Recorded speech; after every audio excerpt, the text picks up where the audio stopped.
மகரம்.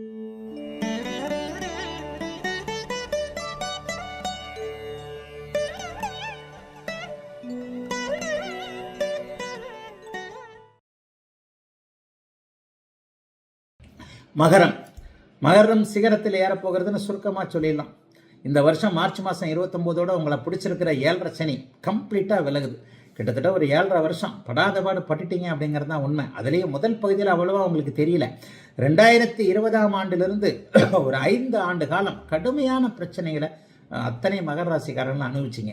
21ஆம் ஆண்டு 22ஆம் ஆண்டு உத்திராடம், திருவோணம், அவிட்டம் இந்த 3 நட்சத்திரக்காரர்களும் 21, 22ல் 20ல் உத்திராடம், 21, 22ல் திருவோணம், அதன் பிற்பகுதியில் அப்படியே அவிட்டம். கடுமையான ஜென்மச்சனி அமைப்புகள் இருந்தீங்க இல்லையா, அவைகளெல்லாம் இல்லாமல் போன வருஷம் கொஞ்சம் பரவாயில்லாமல் தான் இருந்தது. இந்த வருஷம் முழுக்க எல்லா நெகட்டிவும் விலகக்கூடிய அற்புதமான நல்ல ஆண்டாக இந்த ஆண்டு அமையும். சனி பகவான் 3ஆம் இடத்திற்கு போகிறார். ஐயா மே மாதம் அப்படியே 6ஆம் இடத்திற்கு போயிடுறாரு குரு அப்படின்னா கூட பரவாயில்லைங்க. உங்களுடைய ராசிநாதன் வலிமையாக குருவின் வீட்டில் 3ஆம் இடத்தில் இருப்பது என்பது ஒரு 1000 யானை பலம் அப்படியே மகர ராசிக்காரர்களுக்கு வரக்கூடிய அமைப்புகளை அப்படியே கொடுக்கக்கூடியது. தொழில் நல்லா இருக்கும், வேலை நல்லா இருக்கும், எல்லா முயற்சிகளும் பலிக்கும், குடும்பம் நல்லா இருக்கும். யார் யாரெல்லாம் இது வரைக்கும் உங்களை தவறாக நினைச்சாங்களோ, யார் யாரெல்லாம் உங்களை கையாலாகாதவரை நினைச்சாங்களோ அவங்க எல்லாருக்கும் தக்க பதில் கொடுக்கக்கூடிய அமைப்புகள் இப்போது உண்டு. ஆகவே மகர ராசிக்காரர்களுடைய மகா உன்னதமான நல்ல வருஷமாக இந்த வருஷம் இருக்குங்க. 3ஆம் இடத்திற்கு போகக்கூடிய சனி அப்படியே 2ஆம் இடத்துல ராகு வந்துடுறாருங்க இல்லையா. 2-8ல் ராகு கேதுக்கள் இருக்கிறாரு அப்படின்னு பார்த்தீங்கன்னா 8ஆம் இடத்துல கேது இருக்கிறதும் 6ஆம் இடத்திற்கு குரு மாறுறதும் எதிர்பாராத சில நன்மைகளை தொழில் ரீதியாக கொடுக்கக்கூடிய அமைப்பு. கடந்த 2 வருஷமா தொழில் ரீதியாக நல்லா இல்லாத மகர ராசிக்காரர்களுக்கு தொழில் அமைப்புகள் அப்படியே டக்குன்னு ஒரு கதவை திறந்து விடுற மாதிரி சில விஷயங்கள் நிச்சயமாக நடக்கும். ஆகவே எதை பற்றியும் கவலைப்பட வேண்டாம். 12ஆம் இடத்தை குரு பார்க்கறதுனால இந்த வருடத்தின் ஜூன் மாதத்திற்கு பிறகு அதிகமான செலவுகள் இருக்கும். செலவு இருக்குன்னா அதுக்காக கடன் வாங்கவா முடியும்? வருமானம் வரணும்ல. வருமானம் கண்டிப்பாக வரும். ஆனால் அந்த வருமானத்தை செலவாக வச்சுக்குவீங்க. வீடு வாங்குறது, காடு வாங்குறது, தோட்டம் வாங்குறது, நிலம் வாங்குறது, அதுக்கு அட்வான்ஸ் கொடுக்கறது, கடனே வாங்கி ஒரு சொத்து வாங்குறது என்பது மாதிரியான கையில் இருக்கக்கூடிய பணம், போன வருடம் சம்பாதித்த பணம், இந்த வருடம் சம்பாதிக்கக்கூடிய பணம் அத்தனையும் சேர்த்து வைத்திருந்த அமைப்புகளை சுப விஷயங்களுக்காக 12ஆம் இடத்தை குருபா இருக்கிறதுனால நல்ல சுப விஷயங்களுக்காக செலவு செய்து அதன் மூலமான ஒரு பொருட்சேர்க்கை, சொத்து சேர்க்கை, அவரவருடைய அமைப்பின்படி வீட்டுக்கு பொருள் வாங்குறது, வீடே வாங்குறது போன்ற நல்லவைகள் நடக்கக்கூடிய அமைப்புகள் இந்த வருஷம் உண்டு. ஆகவே மகர ராசிக்காரர்களுக்கு மகா உன்னதமான நல்ல ஆண்டாக அமைந்திருக்கிறது 2025ஆம் ஆண்டு. கும்பம். கும்பராசிக்காரர்களுக்கு பெரிய ரிலீஃப். ஜென்மச்சனி முடியுது. இதை விட வேற என்ன வேணும்? 2 வருஷமா எப்படி போட்டு படாத பாடு படுத்திச்சு இல்லையா. ஜோசியத்தை நம்பாத கும்பராசிக்காரர்களுக்கு கூட சனினா நான் தாயா அப்படின்னு அடையாளம் காட்டு போகிறார் இந்த சனி. அதுவும் மார்ச் மாதம் 29ஆம் தேதி உங்களுக்கு ஜென்மச்சனி முடியுது. புரட்டாதி நட்சத்திரக்காரர்கள் படாத பாடுபட்டுக்கிட்டு இருக்கிறீங்க. அதுக்கு முன்னாடி சதய நட்சத்திரக்காரர்களுக்கு சொல்லவே தேவையில்லை. அவிட்டம், சதயம், புரட்டாதி நட்சத்திரக்காரர்களை சனி பகவான் மிகுந்த படாத பாடுபடுத்தி விட்டார் என்பதுதான் உண்மை. எண்ணில் ஜாதகம் பார்க்க வந்தவர்கள் எல்லாமே பாதி பேர் கும்பராசிக்காரங்க தான். இந்த கும்பராசிக்காரர்கள் எல்லாம் அழுத சோக கதைகள் எல்லாம் ஏகப்பட்டது. அத்தனையும் முடிய போகிறது, சோகம் விலகப் போகிறது, சுகம் வரப்போகிறது என்பதுதான் கும்பராசிக்கு இந்த 2025ஆம் ஆண்டு அத்தனை கிரகங்களும் சொல்லக்கூடிய ஒரு அமைப்பு. மார்ச் மாதம் 29ஆம் தேதி சனி பயிற்சி நடக்கிறது. ஜென்மச்சனி முடிய போகுது. 7.5 சனி இன்னும் கொஞ்சம் பாக்கி இருக்கே அப்படின்னு பார்த்தீங்கன்னா கடுமையான சோதனைகளை கொடுக்கக்கூடிய 2ஆம் வருடம், நடுப்பகுதி 2ஆம் வருடம், 2.5 வருடம் ஜென்மச்சனி உங்களை விட்டு விலக போகுது. மே மாதம் 14ஆம் தேதி குரு பகவான் 5ஆம் இடத்திலிருந்து அப்படியே ராசியை பார்ப்பது என்பது சகலத்தையும் சமாளிக்கக்கூடிய ஒரு நல்ல அமைப்புகளை கொடுக்கக்கூடியது. ஆகவே எதை பற்றியும் கவலைப்பட வேண்டாம். மிகப்பெரிய நல்ல அமைப்புகள் இப்போது கண்டிப்பாக கும்பராசிக்காரர்களுக்கு ஏற்படுதுங்க.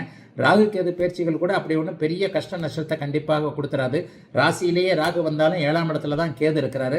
எல்லாம் நல்லபடியாக இருக்கக்கூடிய அமைப்புகள் உண்டு. கடனால் தூக்கம் இழந்தவர்கள், உறவுகளால் ஒதுக்கப்பட்டவர்கள், நட்புகளால் விரட்டப்பட்டவர்கள், காதல் தோல்வி அடைந்தவர்கள், கணவனால் மனைவியால் அதிருப்தியை, மன அழுத்தத்தை அடைந்தவர்கள், பிரிந்திருப்பவர்கள் மறுபடியும் எல்லாரும் சேர போறீங்க.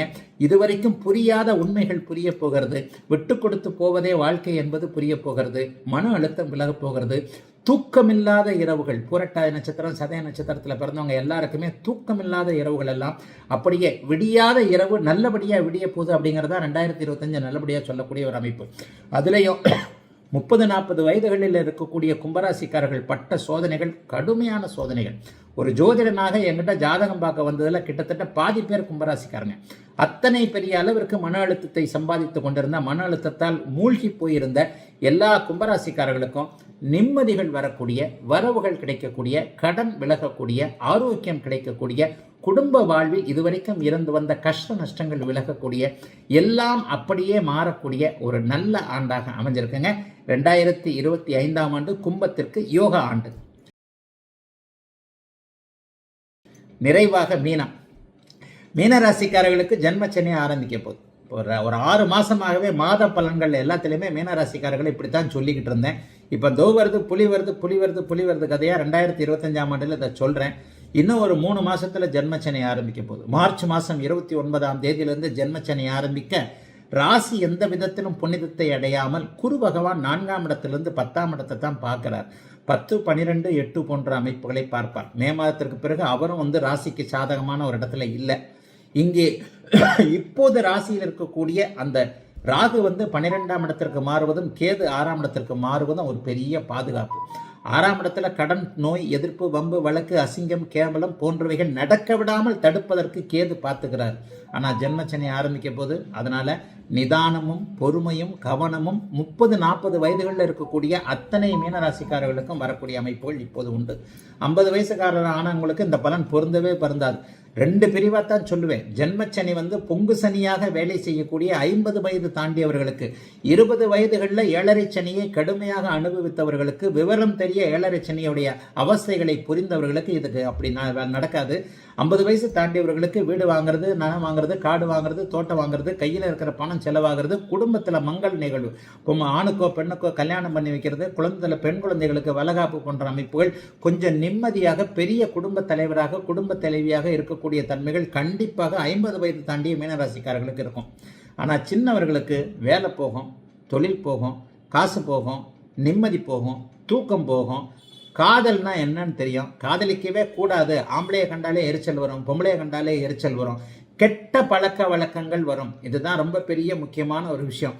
எந்த பழக்க வழக்கத்திலேயே மாட்டிக்காமல், இந்த 6 மணிக்கு மேலே போனால் ஒரு பைக்கெல்லாம் வரிசையாக ஒரு கடையோண்டோ ஓரமாக அப்படியே நிற்கிது, அந்த மாதிரியான பழக்க வழக்கங்களுக்கெல்லாம் போகாமல் மனதை திடப்படுத்தி கொண்டு, ஜென்மச்சனி என்பது ஒரு வாழ்க்கையில் ஒரு சர்க்கிள் தான். காசு பணம் உறவுகள் என்பதை எப்படி அப்படின்றத புரிஞ்சிக்கக்கூடிய ஒரு சர்க்கிள் தான். இதை ஈஸியாக கடந்துடலாம் என்பதை நல்ல விதமாக புரிந்து கொண்டு, 6, 12ஆம் இடங்களில் ராகு கேதுக்கள் இருக்கிறதுனால பெரிய தொல்லைகள் எதுவும் வராமல் பரம்பொருள் நம்மை காக்கும் என்பதை உறுதியாக தெரிந்து கொண்டு, ஒரு மன உறுதியோடு கடக்க வேண்டிய ஒரு ஆண்டாக இளைய பருவத்தினருக்கு, இந்த மீனராசிக்காரர்களுக்கு 2025ஆம் ஆண்டு இருக்கும். ஆனால் 50 வயது கடந்தவர்களுக்கு ஆனந்தமான ஆண்டாக இருக்கக்கூடிய அமைப்பில் இருக்கிறது மீனராசிக்காரர்கள் எல்லோருக்கும் இந்த 2025ஆம் ஆண்டு.